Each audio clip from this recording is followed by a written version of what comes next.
Hello grade 9 students! I am Teacher V and welcome back dito sa aking channel. Meron na akong nagawang video before about quadrilaterals. Pinakita ko doon at ipinaliwanag yung iba't ibang uri ng quadrilaterals.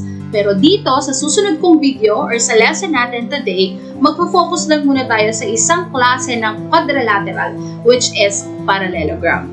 So, this is our topic, quadrilaterals that are parallelogram. So, paano ba natin nasasabi na ang isang quadrilateral ay parallelogram? So, that will be our discussion for today. So, at the end of this video, you will be able to learn how to identify quadrilaterals that are parallelograms, determine the conditions that guarantee a quadrilateral's parallelogram, and use properties to find the measure of angles, sides, and other quantities involving parallelograms. Nga pala, kung bago ka pa lang sa channel ko, ini-invite kita na i-click yung subscribe button dyan para maging updated ka palagi sa videos na i-upload ko. At huwag mong kalimutan na i-share din to sa mga kaklase mo or friends mo na kailangan din ng tulong sa math. Okay? Mag-iwan din ng comment or questions kung meron kayong gusto pang malaman about sa topic natin today. So, let's continue. Ano nga ba ang ibig sabihin ng parallelogram?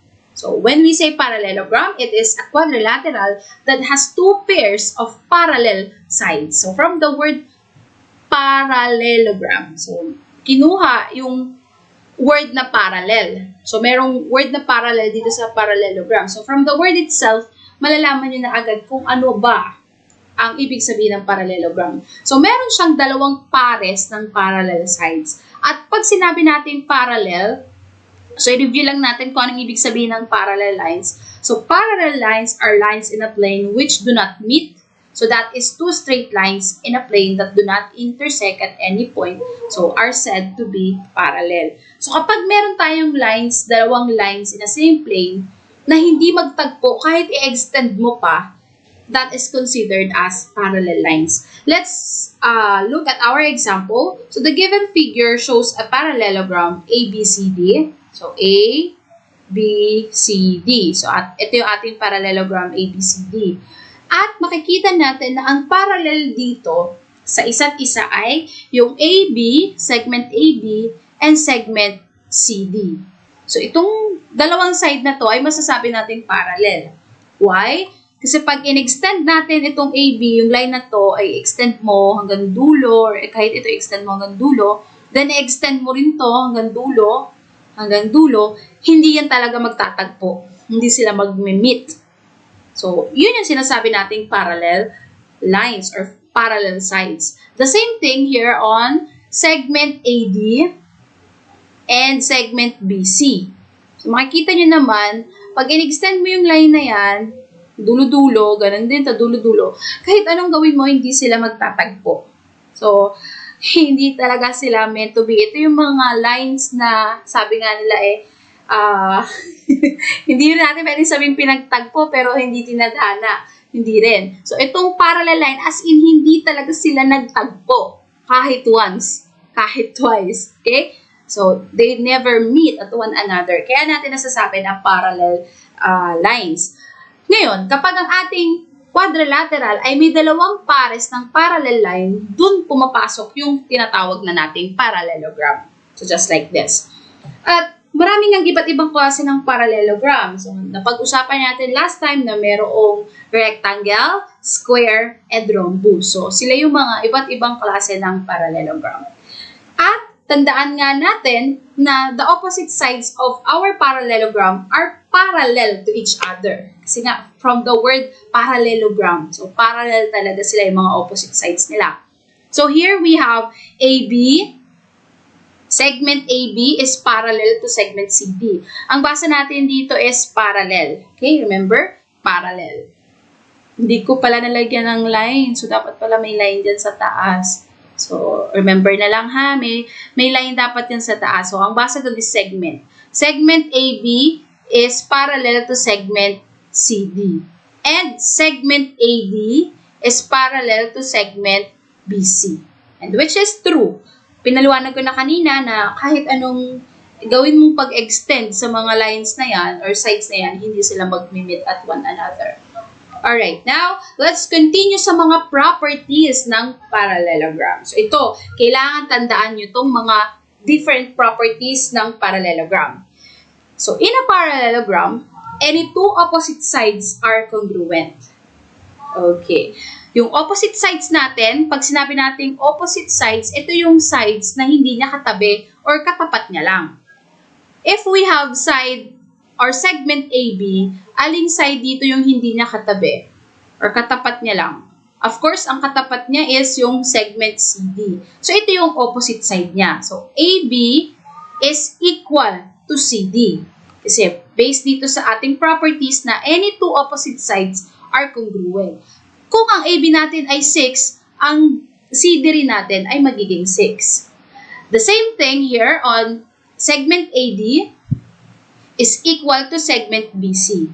So, kung anong sukat nito, kung say for example, yung AD is 5, ang BC rin natin ay 5. So, basta opposite sides or magkatapat na side, equal sila or pareho ng measurement. Kaya nga may guhit to eh. Guhit na yan. So, ito yung equal niya.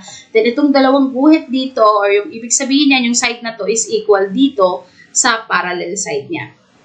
Alright. So, tandaan niya na, any two opposite sides are congruent or equal. Next, pangalawang properties na kailangan yung tandaan, in a parallelogram, any two opposite angles are congruent. Ano ba yung opposite angles? Yung opposite angles, ito yung mga angles na hindi nila katabi or instead, katapat nila. If we have angle A, so ito kunyari yung angle A. So, yung angle A natin is ito. Yan. So, ito yan. Yung angle A, ang opposite niya or katapat niya is angle C. Diba? So, ibig sabihin, pareho sila ng sukat. So, kung ang ating angle A is 110, ang angle C rin natin is 110. So, congruent sila or equal. Ano pa yung isang magka-opposite angle? Yung angle B, ang katapat ng angle B is angle D. So, kung halimbawa, ang angle B natin is 70 degrees, 70 rin ang angle ng D natin. So, hindi lang opposite sides ang congruent sa kanila, pati opposite angles, congruent din.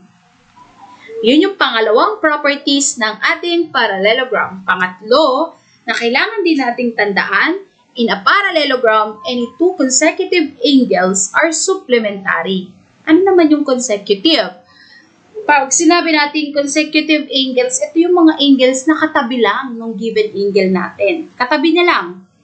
So, tignan natin. Yung angle A, ang consecutive angle niya, so yung angle na to, ang consecutive angle niya, syempre, is itong B, yung katabi niya lang. Pwede rin, consecutive angle niya rin is yung D. Kasi yun yung mga katabi or kasunuran niya lang na angle.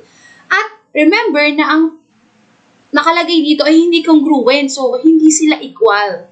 Okay? Hindi sila equal. Instead, sabi rito sa ating property, supplementary. So, ano ba yung supplementary? When we say supplementary, ito yung sum ng mga angles na pag kinuha mo yung total nila, yung total sum, ang answer is 180.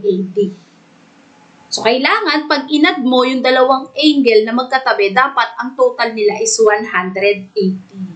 Okay, so dapat itong angle A and angle B, dapat ang total niya is 180. So, kung ito ay 110, yung A natin is 110, ano yung angle B? So, 180 minus 110, and that is 70. So, 70 yung magiging angle ng B. So, 110 plus 70 is 180. So, kailangan ganon yung mga consecutive sides. Ganon din dito, yung angle B and yung angle C, dapat 180. So, kung ito nga ay 70, yung angle B, yung angle C natin ay 110. Diba? And which is opposite nga kasi nitong A is itong C. Diba congruent sila? Parehong ng sukat pag opposite angle. So, kung 110 to, edi 110 din to. Then, ito, kung 70 to, edi 70 din to. At pag inad nyo nga yung mga magkakatabing angle na yan, puro total niyan 180. Diba? Halimbawa, ito, 70, diba yung C natin? Ay, hindi, 110 yung ating C. Then, yung D natin is 70. So, 110 plus 70 is 180 pa rin. Then, yung angle D, i-add natin sa angle A. Ito ay 70 plus 110. So, 70 plus 110, 180 pa rin. So, makikita nyo, pag magkakatabing angle, kailangan 180 yung total sum. Kung opposite angle, equal or congruent. Pero kung consecutive, dapat 180 yung total sum nila. Alright? Okay, next. So, pang-apat na properties ng ating parallelogram. So, the diagonals of a parallelogram bisect each other. So, pag sinabi nating bisect, hinahati niya yung ating diagonals. So, tignan nyo naman dito, ang ating diagonal ay AC. Tapos, ito, diagonal, isa pang diagonal natin is BD. So, makikita nyo dyan na nag-bisect sila with each other. So, equal naman din yan. Kung anong sukat nito, equal naman dito. Kung anong sukat nito, equal din dito. Okay? And, pang-lima, the diagonal of a parallelogram forms two congruent triangles. So, dahil nga sa diagonal, may mabubuo tayong dalawang triangle. So, dito, ang triangle natin, so, nabura na lang, sorry. So, ito ay ABC. So, triangle AB. Dito, ABC. So, yan yung ating triangle. Ito yung first triangle natin. At yung pangalawang triangle natin is ADC. So, dalawang triangle yung nabuo. Okay? Always yan na ang ating parallelogram, kapag nilagyan natin ng diagonal, may mabubuong dalawang congruent or equal triangles. Okay. Ayan. So, natandaan nyo ba yung 5? So, I hope so. Now, tignan natin yung mga ilang figures and i-analyze natin kung talaga bang quadrilateral. In-analyze natin kung talaga bang parallelogram yung ating mga given figures. So, study the following parallelograms below and answer the questions given below in each figure. So, this is our parallelogram or given natin. What condition guarantees that the figure is a parallelogram? And why did you say so? Okay, kayo, anong masasabi nyo dito? Parallelogram ba to or hindi? Okay. The answer is yes. This is a parallelogram. Why?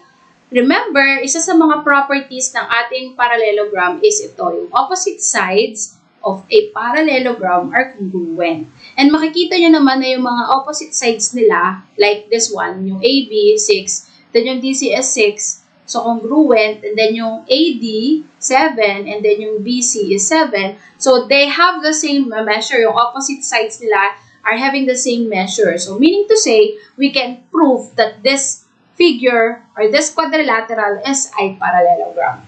So, ang ginamit nating property is yung property number 1, which is yung in a parallelogram, any two opposite sides are congruent. Okay? Next, number 2. How about this one? What condition guarantees that the figure is a parallelogram? And why did you say so? Palagay nyo ba, parallelogram to? So, ang nakikita naman natin dito sa given natin is yung angles. Kanina kasi side, pero dito angles naman. So, palagay nyo, this is a parallelogram? Okay, correct. This is also considered as a parallelogram. Anong properties yung nagpapatunay na talagang parallelogram to? So, yung property number 2, di ba? Na opposite angles or any opposite angles of a parallelogram are congruent. So, makikita nyo naman, ito yung opposite angles niya. Kita nyo, pareho sila ng sukat. 115, 115. Yung isang opposite angles natin is ito, 65. Then, equal din siya sa 65.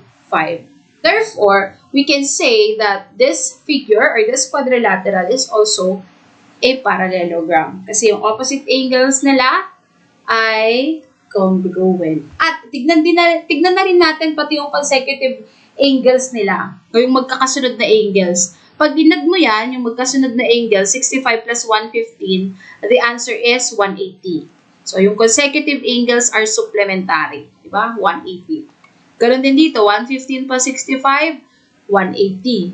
65 plus 115, 180. 115 plus 65, 180. So, therefore, this is a parallelogram.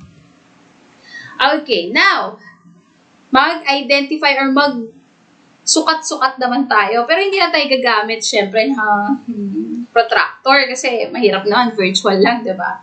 Pero, using the properties na pinag-usapan natin kanina, pwede nyong malaman yung mga measurement ng mga angles natin. So, let's say dito sa number 1 given natin, aalamin natin yung sukat ng angle D.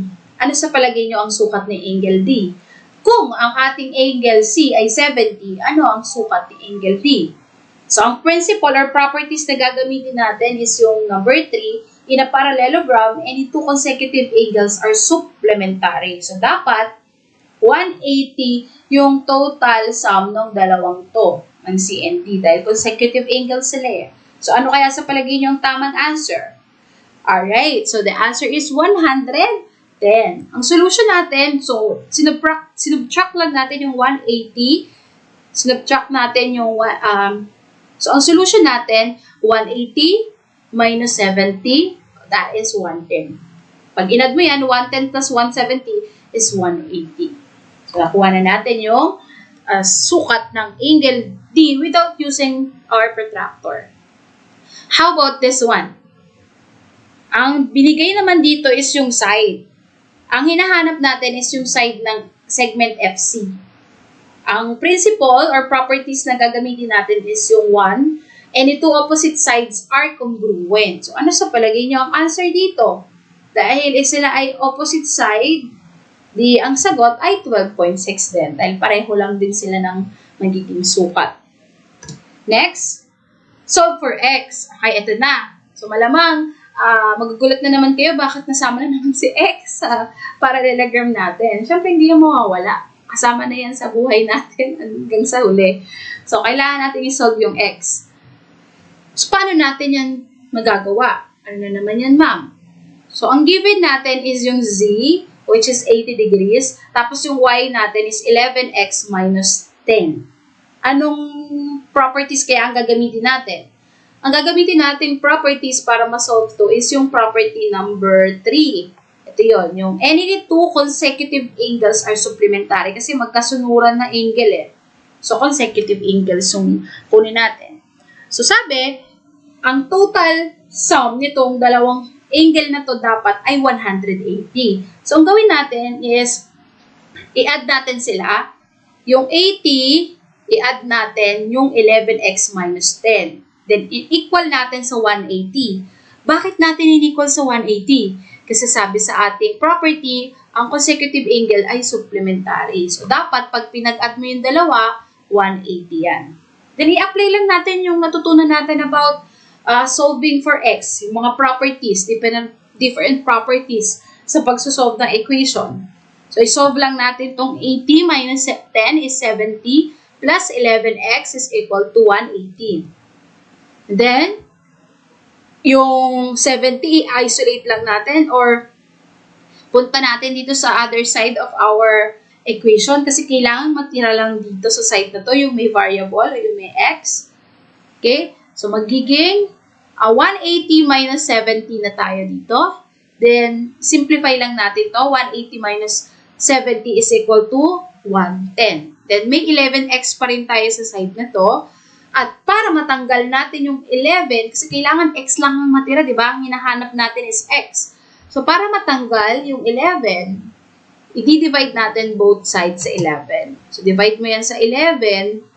So, 11 divided by 11 is 1 na lang or x na lang. Then, 110 divided by 11 is 10. Right? Therefore, our x is equal to 10. Itong x na hinahanap natin is 10. At try natin i-simplify. So, kung ito ay 10, yung x natin is 10. So, 11 times 10 is 110 minus 10 is 100. So, 100 yung sukat nitong angle Y. 100 plus 80 is equal to 180. Okay, so nakikita ninyo? Nakuha natin yung value nitong ating X dito sa ating parallelogram. So, i-apply pa rin natin yung mga dati na nating natutunan about algebra or equations. Okay?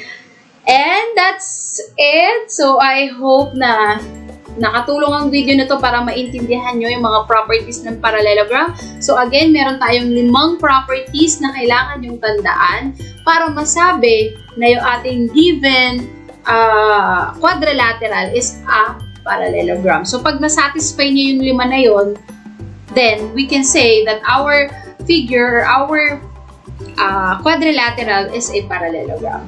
Kung may tanong ka pa at gusto pang malaman, ilagay lang natin yan sa comment section dito sa aking channel, or pwede kayong sumali sa aking Facebook group para sa mga grade 9. So, join lang kayo doon.